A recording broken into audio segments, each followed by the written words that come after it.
ਸਤਿ ਸ਼੍ਰੀ ਅਕਾਲ ਜੀ, मैं हाँ संदेश औलख शर्मा। जगबाणी टीवी ਤੇ ਤੁਹਾਡਾ ਸਭ ਦਾ ਬਹੁਤ-ਬਹੁਤ ਸਵਾਗਤ ਹੈ। ਵੇਲੇ ਹੁਣ ਤੱਕ ਦੀਆਂ ਅਹਿਮ ਖਬਰਾਂ ਦੇ ਵਿਸਤਾਰ ਵਿੱਚ ਜਾਣ ਤੋਂ ਪਹਿਲਾਂ ਇੱਕ ਨਜ਼ਰ ਸੁਰਖੀਆਂ ਤੇ।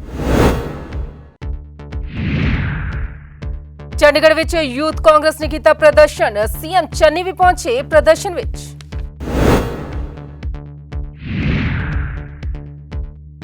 ਪੰਜਾਬ ਵਿੱਚ 6000 ਕਰੋੜ ਡਰੱਗ ਰੈਕਟ ਮਾਮਲੇ ਤੇ ਜਲਦ ਸੁਣਵਾਈ ਦੀ ਮੰਗ ਨੂੰ ਹਾਈ ਕੋਰਟ ਨੇ ਕੀਤਾ ਸਵੀਕਾਰ। ਹੁਣ 13 ਅਕਤੂਬਰ ਨੂੰ ਹੋਵੇਗੀ ਸੁਣਵਾਈ। ਤੇ ਕੱਚੇ ਮੁਲਾਜ਼ਮਾਂ ਦਾ ਪ੍ਰਦਰਸ਼ਨ ਦੇ ਦੌਰਾਨ ਪੁਲਿਸ ਨਾਲ ਹੋਈ ਤਿੱਖੀ ਬਹਿਸ, ਬੈਰੀਕੇਡ ਲਗਾ ਰੋਕਣ ਦੀ ਕੀਤੀ ਕੋਸ਼ਿਸ਼।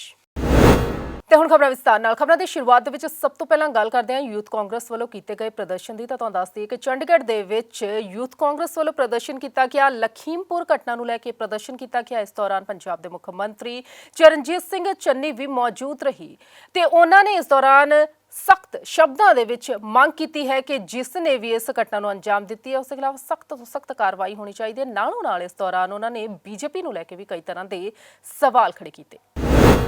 इसमें दिया जा रहा है गांधी जी स्टाइल में और यहाँ पर आप देख सकते हैं कि मुख्यमंत्री चरणजीत सिंह चन्नी वालों उतारा गया। ये तस्वीर देख सकते हो कि मेरे पीछे किस तरीके नाल यूपी ਦੇ ਵਿੱਚ ਕਿਸਾਨਾਂ ਦੀ ਘਟਨਾ ਦੇਖਣ ਨੂੰ ਮਿਲੀ।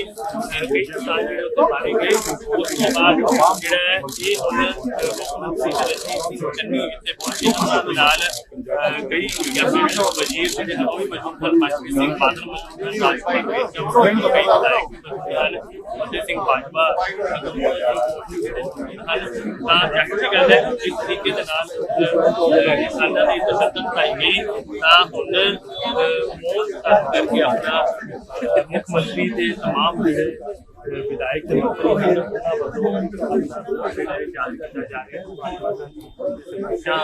देखते हुए मूल तार के अपना विरोध प्रदर्शन करते नजर आ रहे हैं।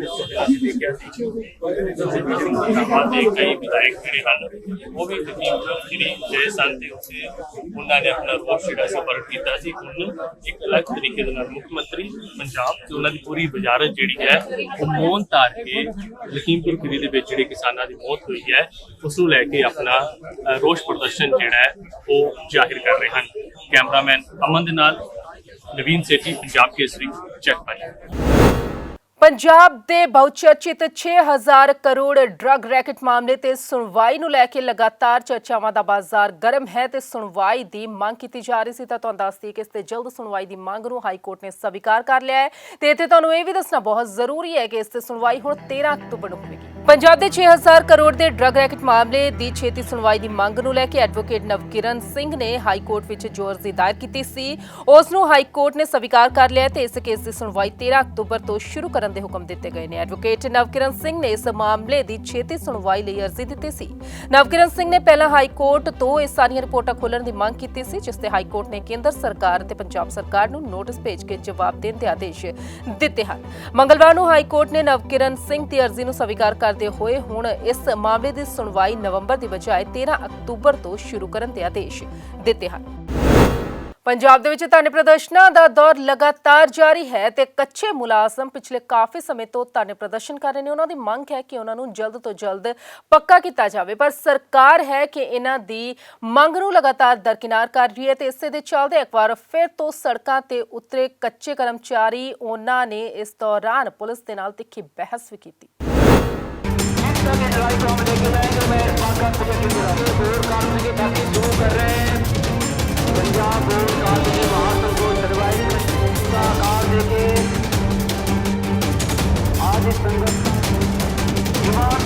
ਇਸ ਵੇਲੇ ਦੀ ਵੱਡੀ ਖਬਰ ਆ ਰਹੀ ਹੈ ਕਿ ਸੂਬਾ ਪੱਧਰੀ ਰੈਲੀ ਜੋ ਕਿ ਪੰਜਾਬ ਬੋਰਡ ਅਤੇ ਕਾਰਪੋਰੇਸ਼ਨ ਮਹਾਸੰਘ ਦੇ ਵੱਲੋਂ ਚੰਡੀਗੜ੍ਹ ਦੇ ਵਿੱਚ ਕੀਤੀ ਜਾ ਰਹੀ ਸੀ ਉਸ ਦਾ ਅਸਰ ਸਿੱਧਾ ਪੰਜਾਬ ਸਰਕਾਰ ਤੇ ਦੇਖਣ ਨੂੰ ਮਿਲਿਆ ਤੇ ਜਲਦੀ ਹੀ ਪੰਜਾਬ ਸਰਕਾਰ ਨੇ ਇਹ ਗੱਲਬਾਤ ਕੀਤੀ ਹੈ ਕਿ ਉਹਨਾਂ ਦੇ ਨਾਲ ਜਲਦੀ ਹੀ ਇੱਕ ਮੀਟਿੰਗ ਪੰਜਾਬ ਸਰਕਾਰ ਦੇ ਵੱਲੋਂ ਕੀਤੀ ਜਾਵੇਗੀ। ਫਿਲਹਾਲ ਮੀਟਿੰਗ ਕਦੋਂ ਹੋਵੇਗੀ ਇਸ ਬਾਰੇ ਕੋਈ ਵੀ ਸੂਚਨਾ ਅਧਿਕਾਰਿਕ ਤੌਰ ਤੇ ਸਪਸ਼ਟ ਨਹੀਂ ਹੋ ਸਕੀ ਪਰ ਟੈਲੀਫੋਨਿਕਲੀ ਪੰਜਾਬ ਸਰਕਾਰ ਦੇ ਨੁਮਾਇੰਦਿਆਂ ਦੇ ਵੱਲੋਂ ਸੂਬਾ ਪੱਧਰੀ ਰੈਲੀ ਦੇ ਨੁਮਾਇੰਦਿਆਂ ਦੇ ਨਾਲ ਗੱਲਬਾਤ ਹੋਈ ਹੈ, ਪ੍ਰਧਾਨਾਂ ਦੇ ਨਾਲ ਗੱਲਬਾਤ ਹੋਈ ਹੈ। ਪੰਜਾਬ ਬੋਰਡ ਅਤੇ ਕਾਰਪੋਰੇਸ਼ਨ ਮਹਾਸੰਘ ਦੇ ਵੱਲੋਂ ਜੋ ਇੱਕ ਵੱਡਾ ਸੰਘਰਸ਼ ਵਿੱਢਿਆ ਗਿਆ ਸੀ ਚੰਡੀਗੜ੍ਹ ਵਿਖੇ ਉਸ ਦੇ ਤਹਿਤ ਜੋ ਪੰਜਾਬ ਸਰਕਾਰ ਦੇ ਨੁਮਾਇੰਦਿਆਂ ਨੇ ਗੱਲਬਾਤ ਕੀਤੀ ਹੈ ਤੇ ਆਸ਼ਵਾਸਨ ਦਿੱਤਾ ਕਿ ਪੰਜਾਬ ਸਰਕਾਰ ਜਲਦੀ ਹੀ ਕੱਚੇ ਮੁਲਾਜ਼ਮਾਂ ਨੂੰ ਲੈ ਕੇ ਕੋਈ ਵੱਡੀ ਰਣਨੀਤੀ ਅਪਣਾਵੇਗੀ ਤੇ ਕੋਈ ਵੱਡੇ ਫੈਸਲੇ ਲਏ ਜਾ ਸਕਦੇ ਨੇ ਤੇ ਮੀਟਿੰਗ ਦੇ ਲਈ ਸੱਦਾ ਭੇਜਿਆ ਗਿਆ ਹੈ। ਪਰ ਉਸ ਤੋਂ ਬਾਅਦ ਪੰਜਾਬ ਬੋਰਡ ਅਤੇ ਕਾਰਪੋਰੇਸ਼ਨ ਮਹਾਸੰਘ ਦੇ ਨੁਮਾਇੰਦਿਆਂ ਨੇ ਮੰਗ ਕੀਤੀ ਹੈ ਕਿ ਉਹਨਾਂ ਨੂੰ ਰਿਟਨ ਦੇ ਵਿੱਚ ਇੱਕ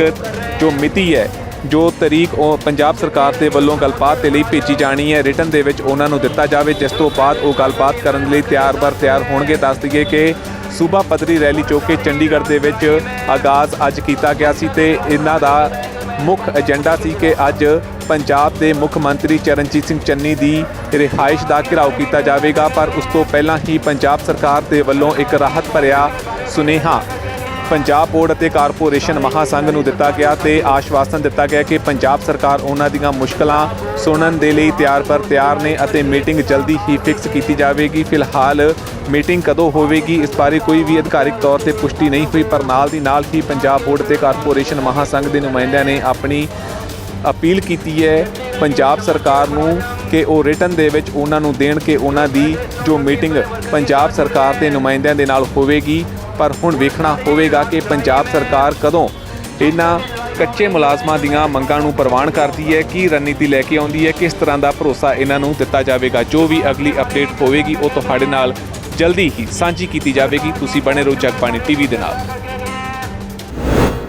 ਮਲੋਆ ਦੇ ਵਿੱਚ ਮਕਾਨ ਤੋੜੇ ਗਏ, ਜਿਸ ਦਾ ਵਿਰੋਧ ਜ਼ੋਰਾਂ ਸ਼ੋਰਾਂ ਤੇ ਚੱਲ ਰਿਹਾ ਹੈ। ਬੀਜੇਪੀ ਨੇਤਾਵਾਂ ਵੱਲੋਂ ਵੀ ਇਸ ਦਾ ਵਿਰੋਧ ਕੀਤਾ ਗਿਆ ਤੇ ਇਸ ਦੇ ਵਿਰੋਧ ਦੇ ਵਜੋਂ ਉਹ ਐਸਡੀਐਮ ਦਫ਼ਤਰ ਦੇ ਬਾਹਰ ਬੈਠ ਗਏ ਧਰਨੇ ਤੇ। ਇਸ ਧਰਨੇ ਦੇ ਦੌਰਾਨ ਉਹਨਾਂ ਨੇ ਨਾਅਰੇਬਾਜ਼ੀ ਵੀ ਕੀਤੀ। मुर्दाबाद मुर्दाबाद चंडीगढ़ प्रशासन मुर्दाबाद मुर्दाबाद भारत माता की जय भारत माता की जय।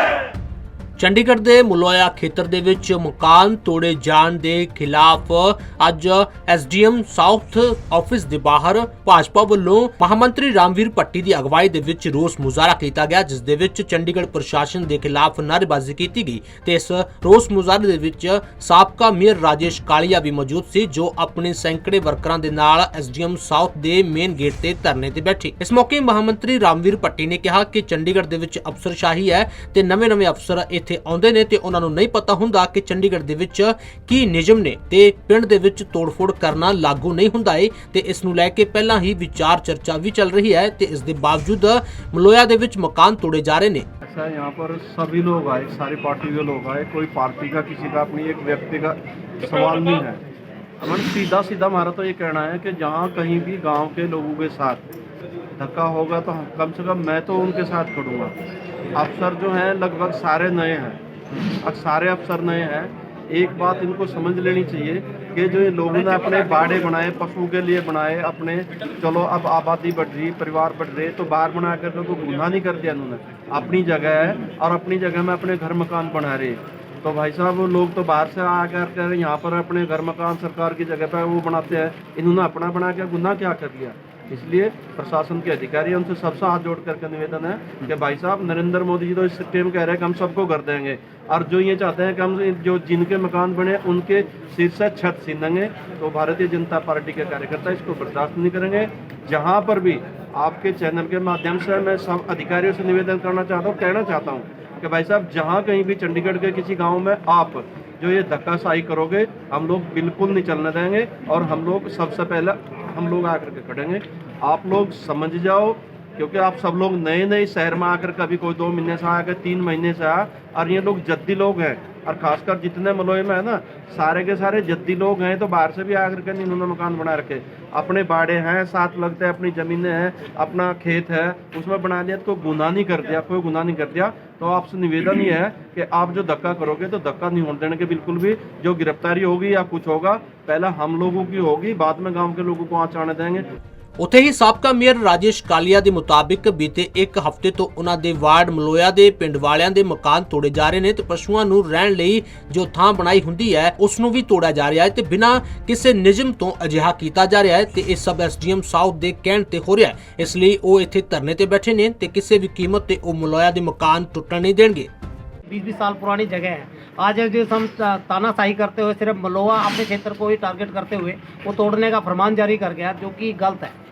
और उसी के विरोध में गांव के लोग और सारे जितने हैं सर्वधर्म तरीके से यहाँ बैठे हैं, उस चीज़ का हम प्रोटेस्ट करने आए कि ये ऐसा नहीं हो रही। ये कब से हो रही है तोड़फोड़? आज से ही? अभी पिछले हफ्ते वो कई मकान जो है कि वो तोड़कर चला गया वहाँ, और जिसका विरोध अब कल वो लोगों को वहाँ दुकानदारों को धमकी देकर गया है कि आज वो तोड़ने की बात करके गया है, जबकि उच्च अधिकारियों से जो हमारे भारतीय जनता पार्टी के शीर्ष नेतृत्व था उन्होंने भी बात की है।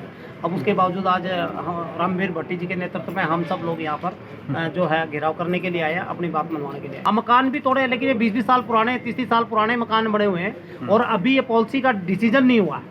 जो बाहर लाल डोरे के बाहर पॉलिसी है उसका डिसीजन नहीं आया, और मुझे नहीं लगता ये तो बात समझ में आई कि कोई नई कंस्ट्रक्शन कर रहा है उसको तोड़े, लेकिन 20 साल पुराने मकानों को, 30 साल पुराने मकानों को तोड़े, ये बात जरा समझ से बाहर, और उसके विरोध के स्वरूप हम यहाँ पर बैठे। और ये ड्राइव सिर्फ मलोया में ही चल रही है? हाँ, मुझे लगता है कि बाकी भी क्षेत्र के अंदर और भी एसडीएम है, किसी के क्षेत्र में नहीं चल रही, लेकिन मलोआ के ही जो साउथ एसडीएम है यही अपने खास करके मलोआ के लोगों को ही टारगेट किया जा रहा है।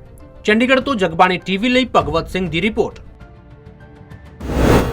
ਪੈਟਰੋਲ ਡੀਜ਼ਲ ਕਾਫੀ ਜ਼ਿਆਦਾ ਮਹਿੰਗਾ ਹੁੰਦਾ ਜਾ ਰਿਹਾ ਹੈ। ਦਿਨ ਬ ਦਿਨ ਇਸ ਦੇ ਰੇਟਾਂ ਦੇ ਵਿੱਚ ਲਗਾਤਾਰ ਇਜ਼ਾਫਾ ਹੁੰਦਾ ਜਾ ਰਿਹਾ ਹੈ ਤੇ ਇੱਕ ਵਾਰ ਫਿਰ ਤੋਂ ਪੰਜਾਬ ਦੇ ਰੇਟ ਕਾਫੀ ਥਾਈਂ ਜ਼ਿਆਦਾ ਵੱਧ ਗਏ ਨੇ, ਜਿਸ ਦੇ ਨਾਲ ਆਮ ਜਨਤਾ ਦੇ ਸਿਰ ਤੇ ਪਰੇਸ਼ਾਨੀ ਦੀਆਂ ਲਕੀਰਾਂ ਸਾਫ਼ ਨਜ਼ਰ ਆਉਣ ਲੱਗੀਆਂ। ਪੰਜਾਬ ਵਿੱਚ ਮੰਗਲਵਾਰ ਨੂੰ ਪੈਟਰੋਲ ਅਤੇ ਡੀਜ਼ਲ ਦੀਆਂ ਕੀਮਤਾਂ ਵਿੱਚ ਫਿਰ ਤੋਂ ਉਛਾਲ ਦੇਖਣ ਨੂੰ ਮਿਲਿਆ ਹੈ। ਤੇਲ ਮਾਰਕੀਟਿੰਗ ਕੰਪਨੀਆਂ ਵੱਲੋਂ ਪੈਟਰੋਲ ਦੀ ਕੀਮਤ ਰੁਪਏ ਪ੍ਰਤੀ ਲੀਟਰ, ਜਦੋਂ ਕਿ ਡੀਜ਼ਲ ਦੀ ਰੁਪਏ ਪ੍ਰਤੀ ਲੀਟਰ ਵਧਾਈ ਗਈ ਹੈ, ਉੱਥੇ ਹੀ ਤੇਲ ਉਤਪਾਦਕ ਦੇਸ਼ਾਂ ਦੀ ਸਰਵੋੱਚ ਸੰਸਥਾ ਓਪੇਕ ਦੇ ਫੈਸਲੇ ਪਿੱਛੋਂ ਕੱਚਾ ਤੇਲ ਅੰਤਰਰਾਸ਼ਟਰੀ ਬਾਜ਼ਾਰ ਵਿੱਚ 7 ਸਾਲ ਦੇ ਉੱਚ ਪੱਧਰ $81 ਪ੍ਰਤੀ ਬੈਰਲ ਨੂੰ ਪਾਰ ਕਰ ਗਿਆ। ਕੁਝ ਸ਼ਹਿਰਾਂ ਵਿੱਚ ਪਹਿਲੀ ਵਾਰ ਪੈਟਰੋਲ $111 ਪ੍ਰਤੀ ਲੀਟਰ ਅਤੇ ਡੀਜ਼ਲ $100 ਪ੍ਰਤੀ ਲੀਟਰ ਨੂੰ ਪਾਰ ਕਰ ਗਿਆ। ਚੰਡੀਗੜ੍ਹ ਵਿੱਚ ਪੈਟਰੋਲ 98.80 ਰੁਪਏ ਪ੍ਰਤੀ ਲੀਟਰ ਤੱਕ ਪਹੁੰਚ ਗਿਆ। ਇੰਡੀਅਨ ਆਇਲ ਕਾਰਪੋਰੇਸ਼ਨ ਅਨੁਸਾਰ ਪੰਜਾਬ ਦੇ ਕੁਝ ਇਲਾਕਿਆਂ ਵਿੱਚ ਪੈਟਰੋਲ ਅਤੇ ਡੀਜ਼ਲ ਦੀਆਂ ਕੀਮਤਾਂ ਵਿੱਚ ਵਾਧਾ ਹੋਇਆ ਹੈ। ਲੁਧਿਆਣੇ ਵਿੱਚ ਪੈਟਰੋਲ ਦੀ ਕੀਮਤ 104.38 ਰੁਪਏ ਹੋ ਗਈ ਹੈ ਤੇ ਡੀਜ਼ਲ 93.79 ਰੁਪਏ ਹੈ। ਜਲੰਧਰ ਵਿੱਚ ਵੀ ਵਾਧਾ ਦੇਖਣ ਨੂੰ ਮਿਲਿਆ। ਜਲੰਧਰ ਵਿੱਚ ਪੈਟਰੋਲ 103.70 ਅਤੇ ਡੀਜ਼ਲ 93.17 ਰੁਪਏ ਨੂੰ ਮਿਲ ਰਿਹਾ ਹੈ।